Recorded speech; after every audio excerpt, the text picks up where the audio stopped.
नमस्कार दोस्तों, अस्त्रा मार्क 3 जिसका नाम रिसेंटली गांडीव रख दिया गया है, जो कि लगभग 350 किलोमीटर रेंज वाली भारत की air to air beyond visual range missile system है, जिसका ट्रायल अभी सुकोई 30 MKI के ऊपर चल रहा है और ये ट्रायल काफी ज्यादा सक्सेसफुल भी रहे।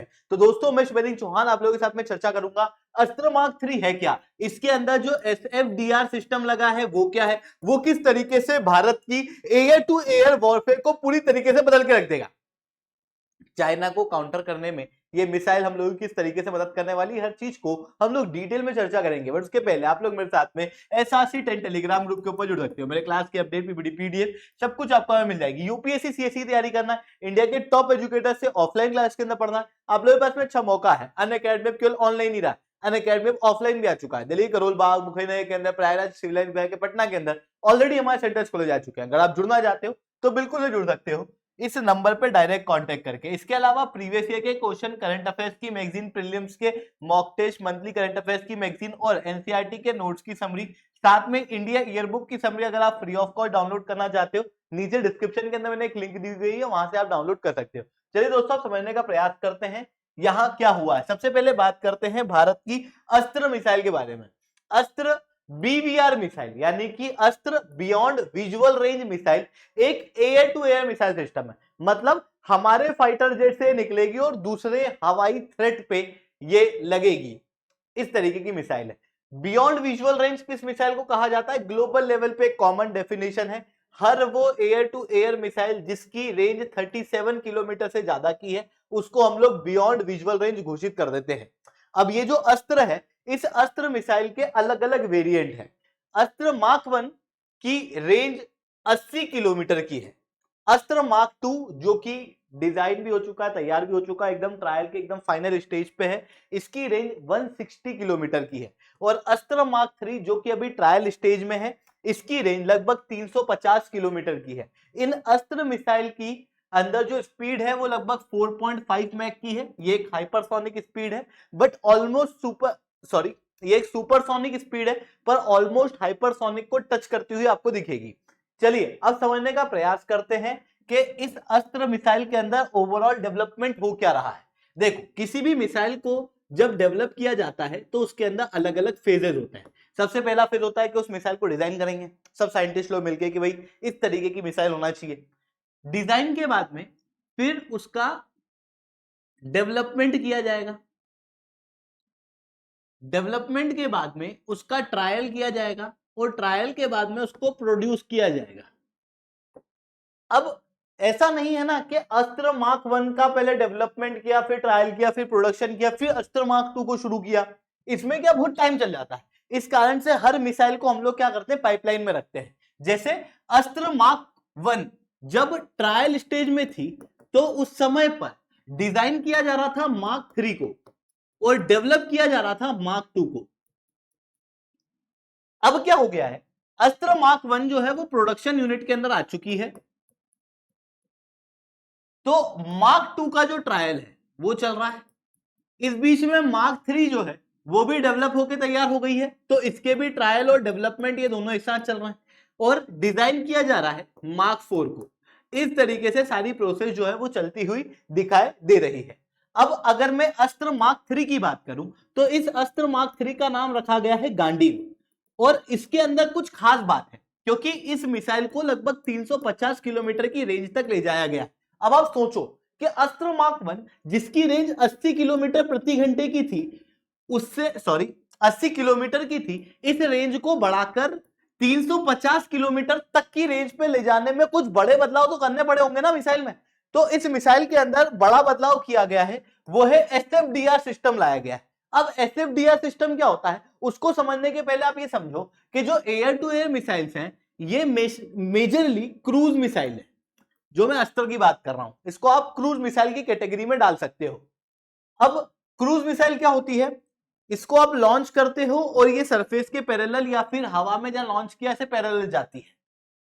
क्योंकि ये एटमॉस्फेयर नहीं छोड़ती, ये एटमॉस्फेयर के अंदर ही होती है, इस कारण से इसके अंदर जेट इंजन लगता है। वहीं बैलिस्टिक मिसाइल जो होती है ये क्या होती है, एटमॉस्फेयर के बाहर जाती है और फिर एटमॉस्फेयर में एंटर करती है, इस कारण से इसमें रॉकेट इंजन लगा होता है। यानी कि अस्त्र जो कि एक क्रूज मिसाइल है उसके अंदर कौन सा इंजन लगेगा, जेट इंजन। अब अस्त्र के अंदर जेट इंजन लगेगा तो यहां पर एसएफडीआर सिस्टम क्या है, एसएफडीआर भी एक प्रकार का इंजन सिस्टम ही है जिसे हम solid fuel ducted ramjet engine कहते हैं। ये solid fuel ducted ramjet engine को बनाने की शुरुआत 2013 में इंडिया और रशिया द्वारा साथ में मिलकर की गई थी। 2017 तक कई सारे ट्रायल हुए पर बहुत ज्यादा सक्सेस मिली नहीं। 2024 में एक बड़ी सक्सेस इस पूरे डेवलपमेंट में मिली जब डीआरडीओ ने एसएफडीआर सिस्टम को वैलिडेट किया for its propulsion guidance and aerodynamics, जिसके बाद हमको लगा कि हाँ एसएफडीआर सिस्टम जो है वो ठीक है। पर एसएफडीआर सिस्टम जो है वो बनना कब तक था, 2018 तक। 2024 तक भी अभी टेस्ट फेज के अंदर चल रहा है। अब एसएफडीआर बेसिकली है क्या, तो SFDR solid fuel ducted ramjet, आपको नाम में ही समझ में आ रहा है कि मिसाइल जो है वो सॉलिड फ्यूल से चलेगी और उसके अंदर रामजेट सिस्टम लाया गया। रामजेट सिस्टम क्या होता है, रामजेट सिस्टम बेसिकली एक एयर ब्रीथिंग प्रोपल्शन सिस्टम है। जनरली क्या होता है, जो नॉर्मल जेट इंजन होते हैं उसके अंदर आपको ऑक्सीजन का सप्लाई बनाना पड़ता है, ऑक्सीजन के सप्लाई से फ्यूल जलता है ना।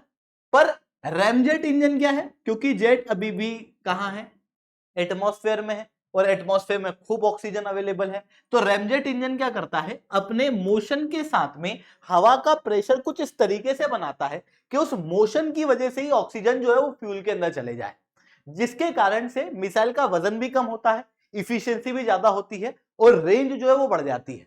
तो ये बेनिफिट इसके अंदर देखने को मिलता है। पर रैमजेट इंजन के अंदर एक इशू है कि रैमजेट इंजन सुपरसोनिक स्पीड तक ही अच्छा काम करता है। जब आप हाइपरसोनिक स्पीड पे जाओगे ना तो इसकी इफिशियंसी अपने आप कम होने लग जाएगी और उसके लिए फिर हमको स्क्रैमजेट इंजन की जरूरत लगती है। अब स्क्रैमजेट इंजन क्या होता है, इसके अंदर आप हाइड्रोजन एज अ फ्यूल लेते हो विद ऑक्सीजन, ठीक है।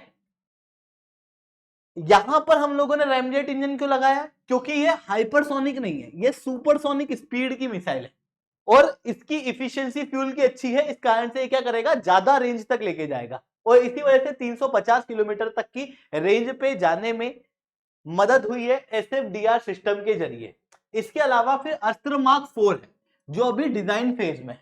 इस अस्त्र मार्क 4 के अंदर जो मोटर का प्रयोग किया जाएगा वो एसएफडीआर से भी एक अलग लेवल पे है, जिसे कहा जा रहा है ट्रिपल पल्स सॉलिड मोटर।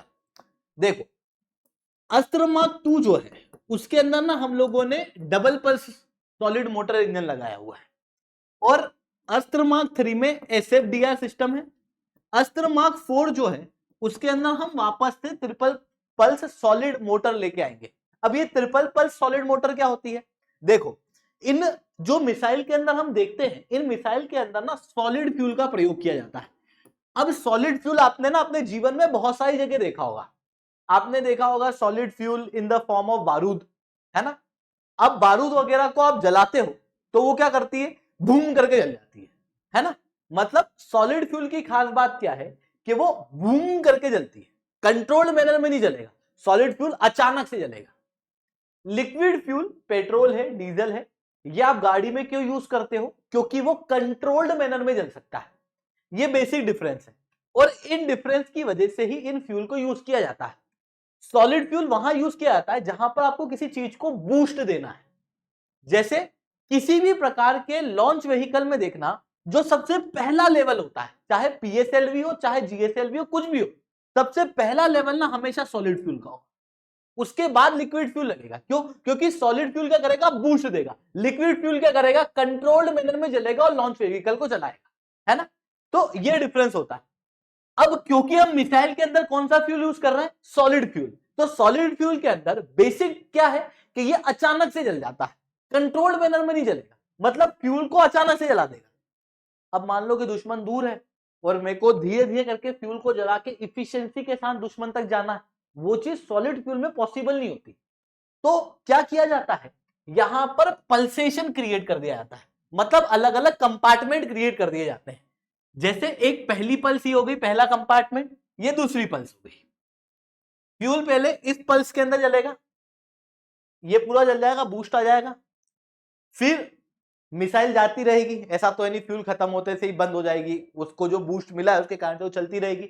फिर हमको अचानक से लग रहा है कि अब हमें वापस से मिसाइल को और एनर्जी देने की जरूरत है, तो फिर सेकंड पल्स के अंदर से फ्यूल को जला दिया जाएगा, फिर लगेगा और एनर्जी देने की जरूरत है तो थर्ड उसके अंदर जला दिया जाएगा। इससे बेसिकली क्या होगा कि मिसाइल की रेंज बढ़ जाएगी, मिसाइल की स्पीड बढ़ जाएगी और मिसाइल की इफिशियंसी ज्यादा बढ़ती हुई दिखाई देगी। तो वो चीज जो है वो हम लोग यूज करेंगे अस्त्र मार्क 4 के अंदर। अभी जो एसएफडीआर सिस्टम यहां पर यूज किया जा रहा है, ये एसएफडीआर सिस्टम एक इफिशिएंट इंजन सिस्टम है जो क्या करता है, मिसाइल को और ज्यादा रेंज प्रोवाइड करता है, इफिशियंसी प्रोवाइड करता है। अब बात आती है कि भारत को अपनी एयर टू एयर मिसाइल की रेंज बढ़ाने की जरूरत क्या है, क्योंकि हमारे दुश्मन बढ़ा रहे हैं। हमारे दुश्मन जिनसे हमको लड़ना पड़ सकता है युद्ध भूमि के अंदर, उनके पास में बहुत ज्यादा रेंज वाली एयर टू एयर मिसाइल है। फॉर एग्जांपल आप चाइना की बात करो, चाइना ने दुनिया की सबसे ज्यादा रेंज वाली एयर टू एयर मिसाइल जो है वो अनवील की है, जिसकी रेंज लगभग 400 किलोमीटर की है। और अब चाइना एक hypersonic air to air missile के ऊपर काम कर रहा है जो दुनिया में किसी भी देश के पास में नहीं है। दुनिया में किसी भी देश के पास air to air hypersonic missile देखने को नहीं मिलती है, पर चाइना 1000 किलोमीटर रेंज वाली इस मिसाइल को डेवलप कर रहा है, जो कि काफी ज्यादा खतरनाक है। ऐसी कंडीशन में चाइना को काउंटर करने के लिए हम लोगों को एयर टू एयर मिसाइल को और ज्यादा एफिशिएंट बनाना पड़ेगा। इवन देखो, भारत के पास में कोई 5th जनरेशन फाइटर जेट तो है नहीं अभी, पर हमारे दुश्मनों के पास में है। ऐसी कंडीशन में 5th जनरेशन फाइटर जेट से लड़ने के लिए हम लोगों को क्या चाहिए भाई साहब, एयर टू एयर मिसाइल जो है वो ज्यादा इफिशिएंट होना चाहिए। वही चीज जो है वो हम लोग अस्त्र के जरिए कर रहे हैं, जिसका अभी नाम गांडीव रखा गया है। आई होप ये सारी बातें आपको समझ में आई होंगी। लेक्चर अच्छा लगा हो तो लाइक करना, लेक्चर बहुत अच्छा लगा हो नीचे ऐसा कमेंट करना। यूपीएससी सीएससी की तैयारी करना है, इंडिया के टॉप एजुकेटर से ऑफलाइन क्लास के अंदर पढ़ना है, आप लोगों के पास में अच्छा मौका है। अनअकैडमी केवल ऑनलाइन नहीं रहा, अनअकैडमी में ऑफलाइन भी आ चुका है। अगर आप जुड़ना चाहते हो तो ये कॉन्टेक्ट नंबर है, इस पर कॉल करके जुड़ सकते हो। ठीक है दोस्तों, आज के इतना ही। That's all for my side. जय हिंद, जय भारत।